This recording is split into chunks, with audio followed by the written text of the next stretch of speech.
wabarakatuh. Sebelumnya, perkenalkan, nama saya Kofifa Afita Koirunisya dengan NIM 240210102034. Di sini saya akan menampilkan sebuah video pembelajaran, yaitu video model kontekstual dengan metode pendekatan deep learning. Bisa disaksikan ya.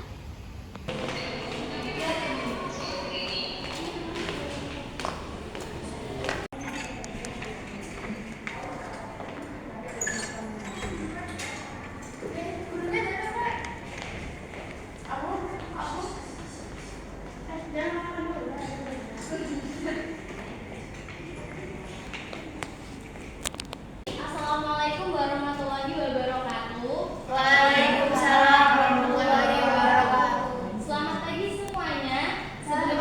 Pagi, Bu. Sebelum belajar, mari kita berdoa terlebih dahulu agar pembelajaran hari ini bisa berjalan dengan lancar. Untuk ketua kelas bisa memimpin doa. Sebelum memulai pembelajaran, marilah kita berdoa sesuai kepercayaan masing-masing. Berdoa mulai. Selesai. Kita kali ini yaitu kita akan membahas tentang belajar tentang optika. Nah, ini modul pembelajaran optika.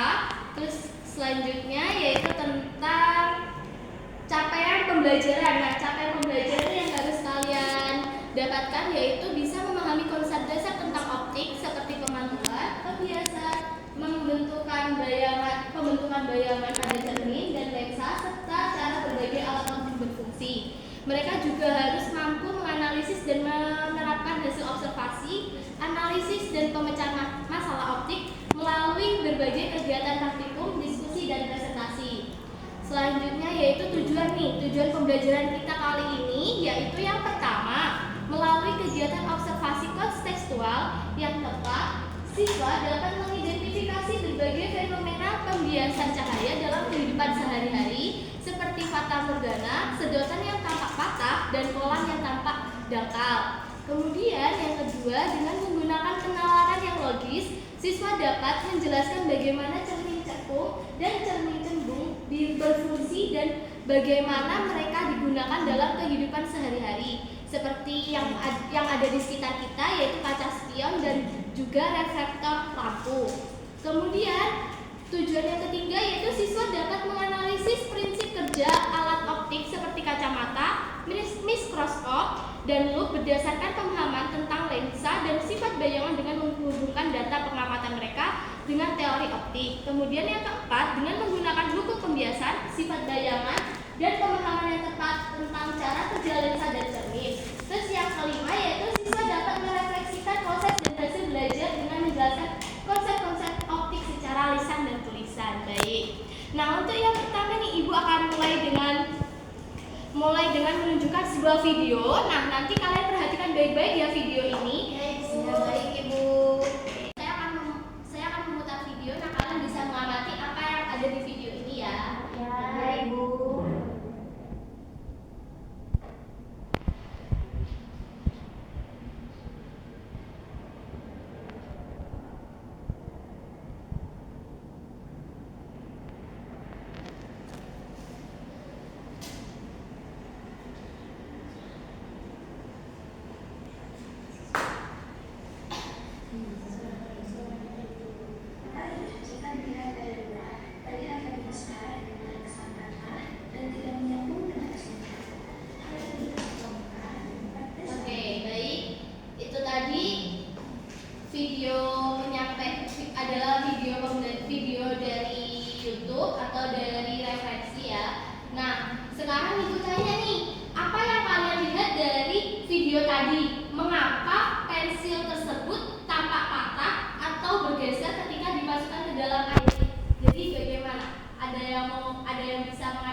bisa kalian amati dalam gelas kaca ini, apakah pensil ini kelihatan lurus atau bengkok atau patah? Bengkok Ibu, seperti patah. Nah, menurut kalian nih bagaimana? Apa yang menyebabkan pensil ini kelihatan patah atau bengkok? Ada yang bisa jawab? Saya Ibu. Nah, oke. Mungkin karena cahaya dari airnya itu berbeda dari cahaya di udara, sehingga menyebabkannya itu seperti bengkok. Oke, baik. Ada jawaban yang lain mungkin? Saya Ibu. Ya. Saya mungkin karena pengaruh bayangan. Nah, bagus banget nih persepsi pendapat dari masing-masing siswa. Nah, kemudian nih ya, aku mau tanya selain ini tadi, selain percobaan terhadap pensil yang patah, di kehidupan kalian sehari-hari, adakah kalian melihat contoh dari penerapan pembiasan ini? Pernah Ibu. Apa nih? Ini kayak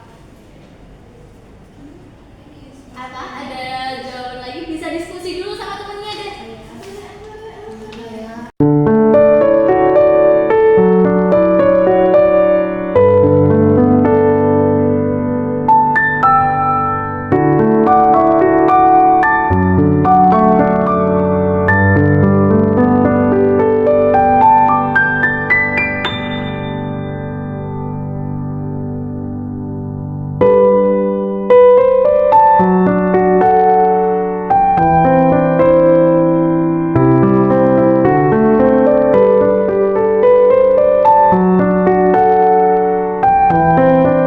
Diskusikan terlebih dahulu bagaimana menerapkan dari model praktikum ini, yaitu tentang pembiasan cahaya. Kenapa kok pensil ini kelihatan patah? Ada nggak yang kalian lihat di kehidupan sehari-hari di sekitar kalian? Ada yang bisa jawab? Saya Ibu. Ya, siapa? Apa aja nih? Saya Bu. Ya, apa? Cahaya senter karena membelok saat melewati plastik atau Bagus. Yang lainnya mungkin? Saya dasar kolam atau sungai yang tampak lebih dangkal daripada kedalaman sebenarnya. Oke, lanjut. Ada lagi jawaban lain? Saya Ibu. Ya, gimana? Ini koin yang ditaruh di dalam gelas itu kelihatannya seperti naik ke atas. Tapi ketika dilihat dari permukaan itu enggak. Oke, bagus banget nih jawaban kalian. Apresiasi ya, Pak. Ini yang bisa kita lihat dari fenomena pembiasan cahaya tersebut. Nah, selanjutnya kita akan melakukan simulasi PET dengan berbantuan media laptop. Baik, itu selanjutnya. Ini kita melakukan simulasi PET, yaitu dengan ini sebagai bendanya dan ini ada titik fokusnya. Nah, bisa kalian lihat bahwasannya ada 3 sinar utama. Sinar datang melalui sumbu utama, dan sinar datang melalui titik fokus, dan sinar pantul. Nah, kita memakai lensa cembung, ya, ini lensa cembung. Nah, ini sebagai yang depan titik fokus ini yaitu sebagai bendanya. Nah, yang ini bayangannya. Nah, bisa kalian lihat bahwasanya apabila benda berdekat dengan cermin, maka yang dihasilkan yaitu bayangannya menghasilkan apa, anak-anak? Bayangannya lebih besar. Bayangannya lebih besar dibanding dengan benda aslinya. Nah, berarti bayangannya itu jika benda lebih dekat, maka bayangan yang dibentuk yaitu bayangan diperbesar, maya, dan juga terbalik. Kan bentuknya terbalik nih. Nah, jadi itu hasilnya yang terbentuk itu bayangannya maya, diperbesar, terbalik. Nah, apabila kita jauhkan benda ini kita agak jauh, nah hasil yang dihasilkan yang terbentuk bayangannya apa, anak-anak? Diperkecil. Ya, diperkecil, apalagi? Terbalik Bu. Oke, diperkecil, terbalik. Nah, selanjutnya kita akan uji coba dengan cermin cekung nih. Nah, cermin cekung berbeda lagi pastinya. Nah, ini sebagai bendanya, ini sebagai benda, dan ini sebagai bayangannya. Pada cermin cekung, apabila benda ini jauh dekat dengan cermin, dengan lensa cermin cembung, maka hasil bayangan yang dihasilkan apa ini? Nyata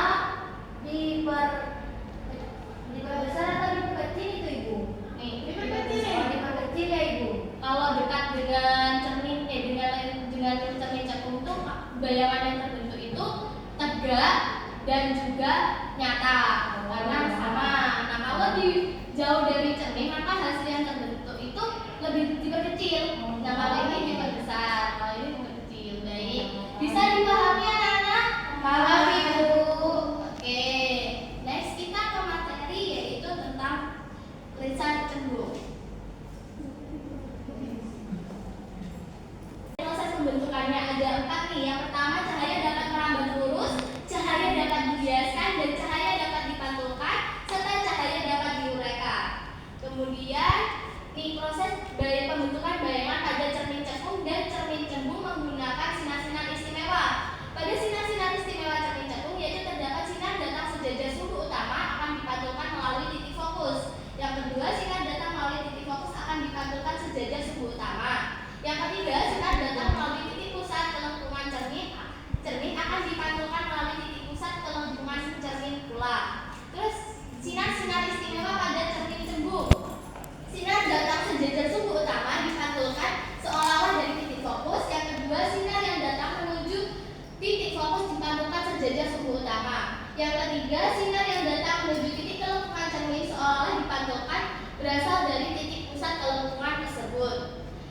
Nah selanjutnya aku pengen tahu nih, kalian tahu nggak apa aja fenomena cahaya yang dapat diuraikan yang ada di sekitar kalian? Fenomena lampu Ibu. gimana? Cahaya lampu apakah bisa? Cahaya lampu apakah bisa diuraikan ya? Sepertinya tidak bisa ya. Tapi cahaya lampu itu bisa diuraikan pakai media. Nah medianya itu Apa Ibu? Nah medianya itu kalian tahu di kehidupan kalian pernah ada kaset gak? Lihat kaset. Nah itu kan biasanya kalau ada pelangi. Nah itu biasanya kalau kita ke cahaya itu ya biasanya kalau misal kita dekat ke cahaya matahari itu biasanya menimbulkan suatu pelangi. Nah itu termasuk suatu fenomena cahaya dapat diuraikan. Nah kemudian baik untuk sesi yang selanjutnya yaitu bagian selanjutnya yaitu mengenai lembar kerja kalian. Nah setelah selesai kita tentang pembahasan tadi, materi tentang pembiasan cahaya dan juga alat-alat optik yang ada di sekitar kalian itu tadi, sekarang kalian bisa menyelesaikan LKPD lembar kerja siswa peserta didik dengan diskusi kelompok. Nah dari Ibu. Nah di sini kalian bisa berdiskusi kelompok dengan masing-masing 2 orang atau 3 orang bisa untuk mengerjakan soal LKPD ini ya. Kelompoknya iya apa? Kelompoknya nulis sendiri apa ditulis? Bisa bareng temennya, nulis sendiri nggak apa-apa. 2 orang atau bisa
Jelaskan mengapa sedotan yang dijelupkan ke dalam air tampak bengkok ketika dilihat dari samping. Bisa diperagakan untuk Helen gimana? Kenapa? Tadi dari demonstrasi dari Ibu Vita menjelaskan sedotan yang dijelupkan ke dalam air itu tampak bengkok karena cahaya dari bagian sedotan atau pensil di sini melewati dua medium. Mediumnya itu ada kerapatan optik berbeda sehingga arah cahaya berubah atau mengalami pembiasan. Bisa dilihat teman-teman. Nah, kalau seperti ini kan mengalami pembiasan, jadi cahayanya itu menjadikannya tampak bengkok begitu. Baik, selanjutnya di sini 3 contoh lain kehidupan sehari-hari yang menunjukkan gejala pembiasan. Yang pertama itu dasar kolam atau sungai yang tampak lebih dangkal daripada kedalaman sebenarnya. Yang kedua, cahaya senter ke udara jernih tampak berbelok atau mengalami pembiasan seperti sendok tadi. Yang ketiga, benda di dalam gelas berisi air, misalnya koin atau pensil itu tampak bergeser atau terangkat ketika dilihat dari permukaan atau tampak dari atas. Untuk yang selanjutnya, bagaimana bentuk bayangan yang terbentuk pada bagian dalam dan bagian luar sendok. Nah, untuk bagian dalam sendok sendiri itu kan cekung ya, seperti cermin cekung itu membentuk bayangan nyata atau maya, dan terbalik bisa saja diperkecil, didekatkan atau diperbesar. Nah, mirip dengan sifat cermin cekung, bagian luar sendok itu membentuk cembung, membentuk bayangan maya, tegak diperkecil sehingga wajah atau bendanya itu tampak lebih kecil dan tegak. Selanjutnya yang keempat yaitu apa hubungan antara sudut datang atau dan sudut bias pada simulasi PET yang sudah dijelaskan oleh Bu Vita tadi. Nah, untuk pada simulasi PET, sudut datang dan sudut bias mengikuti hukum Snellius, yaitu perbandingan N1 sin theta 1 dan N2 sin theta 2 bernilai konstan. Artinya, suatu medium tertentu jika indeks bias mediumnya diperbesar, sudut bias akan mengecil sehingga sinar yang dibiaskan lebih mendekati garis normal. Baik, tepuk tangan dong buat temannya. Terima kasih untuk Helen, bisa duduk kembali. Terima kasih. Baik, itu tadi cahaya. Sekarang untuk refleksi atau kesimpulannya, ada yang bisa jawab gak apa kesimpulan dari akhir materi kita hari ini? Tanya, apa hal baru yang kalian pelajari hari ini? Apa kesimpulan dari pembelajaran materi kali ini? Ada yang bisa jawab? Bagaimana jawabannya? Optik dan pembiasan, Ibu. Oh, baik, kenapa? Nah, optik dan pembiasan. Nah, pada percobaan tadi kan udah dijelasin nih. Nah, kesimpulannya apa? Apa kesimpulan dari percobaan tentang gelas ukur dan pensil yang tampak patah atau bengkok ini? Kesimpulannya. Baik, bisa direfleksikan dulu buku catatannya. Kesimpulan dari pembelajaran kita hari ini, Ibu. Iya, kesimpulan pembelajaran pada hari ini yaitu pembiasan adalah peristiwa membeloknya cahaya ketika melewati dua medium berbeda kerapatan optik. Contohnya dalam kehidupan sehari-hari itu seperti kolam yang terlihat dangkal, kemudian koin tampak naik, terus sama cahaya senter membelok lewat plastik. Nah, bagus, itu tadi kesimpulan dari materi kita kali ini. Sebelumnya bisa kita tutup pembelajaran kali ini dengan bacaan Bismillahirrahmanirrahim dan hamdalah bersama-sama. Bismillahirrahmanirrahim.